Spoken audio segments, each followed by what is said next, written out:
ফুলকি শাশুড়ি শাশুড়ি শাশুড়ি শাশুড়ি জড়াতে নেই, প্রণাম করতে হয়। শাশুড়ি মা প্রণাম। ও বউ প্রণাম। মরণ, একটু বুদ্ধি শুদ্ধি না হলে একটা বাচ্চা কাচ্চাও হচ্ছে না ছাই। শাশুড়ি মা বাচ্চা কি করে হয়? ওটা তোমার মায়ের কাছ থেকেই শুনে নিও। ঘরে আই ফুলকি। ও মা, আমি তোমার কাছে শোবো। আমিও শোবো। আমার কাছে শুতে হবে না, তুই ওই ঘরে জামাইকে নিয়ে ট্রেনিং দে। কিন্তু মা মশারি তো একটা। মশারি কি জিনিস এ জানেই না, আমাদের মশারি লাগবে না। মশারি?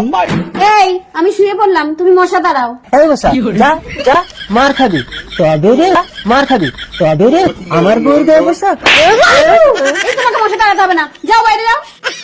তবে আমি শাশুড়ি মার কাছে শুতে যাচ্ছি। এটা আবার কি ঘর? নেট দিয়ে শাশুড়ি মা এই ঘরের মধ্যে ঢুকেছে কেন? ঢুকবো কোথায়?